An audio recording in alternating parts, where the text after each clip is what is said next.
Sanibonani, Mqeqeshi Wezinsizwa lo. Bathi ubhuntsubhuntshu kanjani ngephuzu matshe iqomani. Bathi umfana ephansi semncane odaka bathi dabethi mdalanti cha bamsukela bathi ingane esihlaza cha. Uvuza abaphathi bezwe nqima nalo delicious bathi untombi zimdotsa ngentshebe sithi umuhle webhuntsubhuntshu. Umuhle wematshitshi iqomani. Kunansizwe ngibhalelile la. Umfowethu ubhalile wathi sawubona bafo, I hope uyaphila. Well ngiyaphila mfowethu. Ngithembe na ukuthi uyaphila la ukhona. Uthi bafo ke kunentokazi lana engizwana nayo.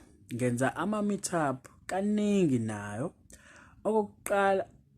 Okokuqala sihlangana ngalivula ibox elilodwa kwawu3 which is ngamuhaga ngaze ngambamba nezinqa akazange abe nankinga. So umfowethu mekhuluma ngamabhokisi uzokhumbula ukuthi awu3 amabhokisi engeke ngithi mina mangabe uhlangana nentombazana at least elilodwa lawo kufanele wathike.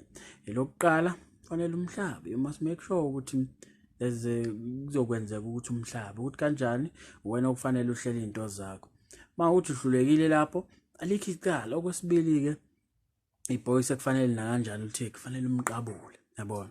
Well izinto zenzeka ke mhlawumbe nakhona akubanga kulula, yabona, mhlawumbe ku-tense kulungile kodwa ke lesithathu bamba ihagi phela. Awungeke uthi uhlulwe ihagi, uhlulwe ukiss, wahlulwe ukuthi nizwana amandla, yabo. So ilawo mabhokisi ke umfowethu awavezayo la. Ake ngithi at least elilodwa lawo mabe uhlangana nje nentombazane fanele lithikele, yabo.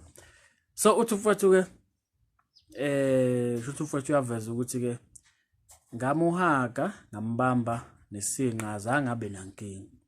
Uthi umfowethu ke same thing for meetup ngazithola sengisho into ebengingazimisele ngayo ngenxa yabangani bakhe. Kwakhala iPhone wayibamba bathi hayibuya phela akuyona indoda yakho leyo. Usho bani?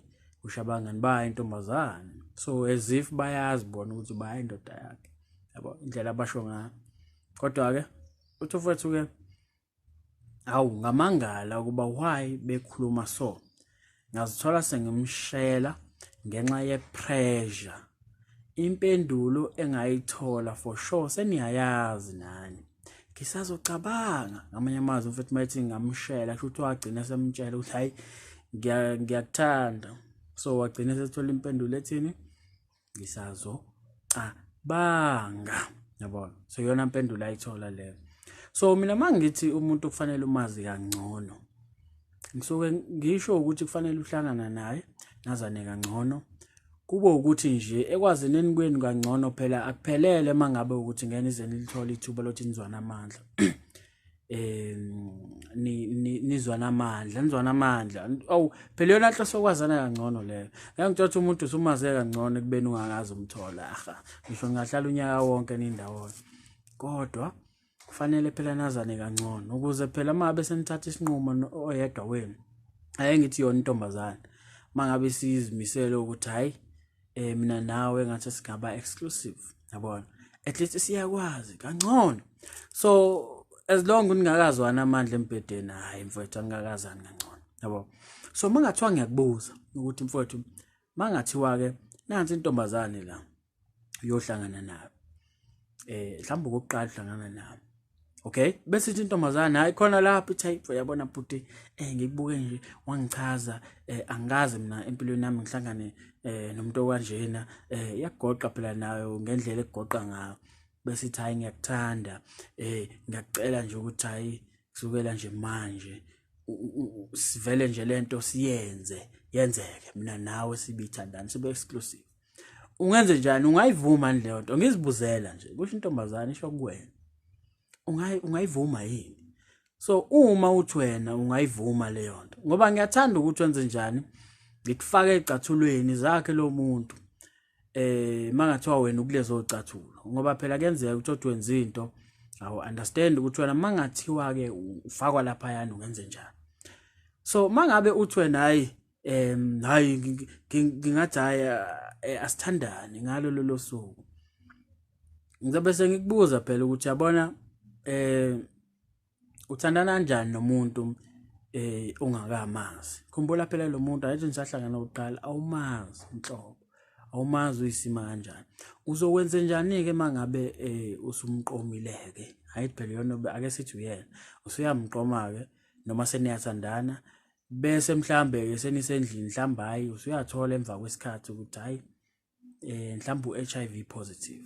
Uthola ukuthi wena bungazimisele ngomuntu opositive noma upartner positive noma bese uyathola ukuthi unayingane eziwu4 kanti wena awumdingi nje inhlobo upartner noma intombi enengane nje yabo mhlamba uyidingi nje kwanhlobo enengane ngisho eyodwa cha uyabona. So usuthola izinto ezikanjalo emva kwesikhathi uzokwenza njani ngobani seniyathandana phela usuyaqala uyabaleka yabona. So as much as wena ungajabula ukuthi hayi ngilishayile ikhanda uchomele thina la uthi hayi le ngane ngavele ngayishaya ikhanda nje first day yabo ngiyanqoma nje first day sathandana nje first day yabona usizwe unamandla nawe kodwa manje uya-understand umphumela waleyo nto uthi uthandana nomuntu ongamazi yabona. Kanti kuyasiza ekuthenini mangabe usuyinsizwa esibonile ukuthi hayi umuntu ake ngithola ithuba ngimazi kangcono. Asikho phela umuntu mangabe usamshela awudingi ukuthi uzuthi ngiyakuthanda. Kona lokho kuhlangana kweni iyona ndlela yokumshela leyo. Lokho kuxoxa nisuke nixoxa. Iyona kumshela lokho ngoba phela uyamsondeza eduze kwakhe agcine naye esebambeka kulolu gibe lakho. Yabona? So mawusuke usuhambile wabona uyabona ukuthi ayikubalekile ukuthi umuntu umazi kangcono. Ngeke uzuyivume leyo nto ukuthi hayi vele sithandane nje ngosuku lokuqala ngoba nawe uzofuna ukuzinikeza isikhathi umhlole kahle ukuthi lo muntu mangabe nginaye siyazwana yini amagazi ethu ayahamselana yini mangabe sizilolonga noma mangabe sizwana amandla embedeni ngiyachazeka noma kuningi ekufanele ukubheke yabona ngaphambi kokubuza uthatha isinqumo sokuthi hayi ke akube njalo yabona usubonileke lapho. So ngithi angikuvezele lokho uzu understand ekuthenini mangithi musu ukutatazela musu ukujaha ukutshela intombazane ukuthi uyayithanda so ngishona ngoba usukukhombisa ukuthi uhlakaniphile yabona usubonile awusenze izinto nje just ukuthi hayi ngifuna kwenzeke khona ngabe ngifuna intombi nje once manginentombi nje ekube nentombi umuntu uzophinda abe inkinga kuwena yabona usuyaqala usuyambalekela. Kodwa ake siqhubeke la uthi mfethu ke okay uthi seniyayazi nani ngisazocabanga ukuthi impendulo okayithola wathi uzangitshela ku WhatsApp because kwabanye okay umfowethu ke angazi noma isiZulu mhlamba kuyona i-home language yakhe yabona. So kunamaphutha nje amaningana nami indaba yakhe mangithi ngiyayifunda bengatholi kahle ukuthi beqonda ukuthini kodwa akusenani. Uthi umfowethu ke because kwabanye unamahloni ngathi indaba ye-WhatsApp angizwa wathi uzaphinde ayisho face to face wathi asihlangane futhi kusasa khona ngizophinde ngisho. Okay angizange ngibe nankinga kodwa wathi before ehamba ngavula elinye ibox ngamqabula. Very good hlakaniphileke. Okay so inkinga isekuthenini yes ngiyamthanda but I'm not ready for umjolo kodwa ngiyajabula ukuchitha naye isikhathi sami futhi akakabuyi nempendulo ku WhatsApp nami angisayivusi le ndaba. Sihlangene futhi kodwa ngiyayigejwa le ndaba selokho ngayigcina ngenkathi engimshela. Okay ngenkathi ngimshela manje ngibona ngathi uzocabanga ukuthi bengimtesta angazi ngenze njani. So angazi futhi ukuthi udaba lakho ngilifunde kahle yini nami ngizama ukufaka lakho engibona ukuthi ubuzama ubuqonda ukusho ngoba yabona keke kube kuhle into before isende engathi ungaqala nawe uyifunde ukuthi iyawenza nomqondo yabona.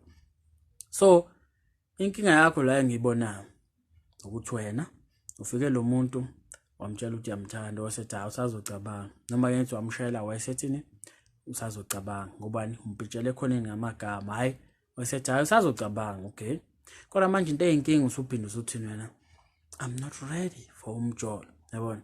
So uma ngabe uyinsizwe kanjalo izinto angeke zize zikuhambele kahle ngoba awuyena umuntu othi mangabe eshinto kuyiyona sobe iqondile yabona. So leyo nto iyakulimaza nje nasempilweni not entombini kuphela. Fanele uzijwayeze ukuthi mangabe ngisho into mangabe ngisho lokho ngisuke ngiqondile futhi ngizokumela. So akwazi ukuthi umuntu ufike umgoqe bese athi hayi usazocabanga ke and wena ekubeni ngaphakathi uyazi ukuthi hayi I'm not ready for umjolo yabona. Ngoba mangathi uyabuya lengane kweni sithi hayi bese ngicabangile hayi lento obuyisho uyiyona mhlawumbe siyakutshela yathana bese uyashintsha uthi hayi yazi kahle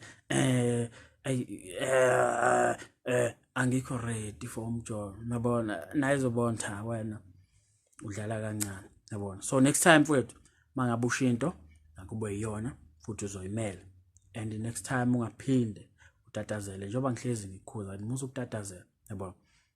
So njengoba uthi ke wena ukho ready ngicathi into ezokusiza la ukuthi ungabusangena kulo mqondo ukuthi wenze njani ukunikeza ipressure ukuthi uyamthanda kanjani impendulo yami kubeka ubonane naye kube uthi nispend isikhathi ndawonye nenze nikwenzayo. Kodwa manje njengoba ngisho ukuthi wena usuke wamvezela ukuthi uzimisele ukuthi ube sewuthandweni naye ngoba phela njengoba ethi usazocabanga wena futhi at the same time usuthi you are not ready. Inkinga uyaziphikisa wena yabona. Kodwa nje ungabusayibala ke le ukuthi impendulo yakho ibusa nini. Qhubeka nje nibe ndawonye nispend isikhathi ndawonye. Sekuyobonakala ke ukuthi ke uyabuya nempendulo yakho mhla ibuya nayo angikholwa futhi nayo uzoyisho ngodli ayibeke njengoba injalo yabona. Mhlawumbe uyogcina sekubuza lokho engijwayele ukusho ukuthi hayi sekubuza hayi kwenzakalani lapha kwethu yabona. Then ke nawe uyobuza uzama ukumnikeza isithombe mhlambe kube ukuthi uyamvezela mhlambe izinto obhizi ngazo empilweni ukuthi hayi kuhle masisaqhubha kanje yabona sibonana kanje. Kodwa okwamanje angifuni uqale ngenze into engazi kahle ukuthi hayi mhlambe ngase ngixini yabo. Angifuni ukusheshe ngicommit yabona ngoba phela uma umjolo mfethu kufanele ucommit yabona. Umuntu uma uzothandana naye kufanele ucommit ukuze ezokwazi ukukuthethisa ukuthi hayi izolo ubukuphi awufananga ngani wara yabo zonke lezo zinto yabo. So nawe ubusudaka ngendlela naye azoyi-understand make sure ukuthi uyothola indlela ukuthi mawudaka ngayo understand ukuze angeke azaphoxeke mhlawumbe agcine sedikubala sephoxeka yabo kube ngathi haya umthandi yabo and wena udlala ngaye ufuna ukulala nje naye bese umshiya kanjalo yabo. Kodwa nje ngoba wena osifaka kule nkinga wena futhi ezofanele usikhiphe kule nkinga ngayo le ndlela engizama ukukhombisa ngayo. So ngiyathemba ke mfowethu ukuthi uzokwenza ngendlela ekufanele wenze ngayo. So uma ngabe nesifiso sokubhala emqeqeshweni ungambhalela ke ku-email ethi mqeqeshiwezinsizwa@gmail.com. Uma nje ufisa ukuthi mina nawe sibonisane ngodaba lakho ukhumbule ke futhi uMqeqeshi Wezinsizwa ikhale injabulo shomfowethu.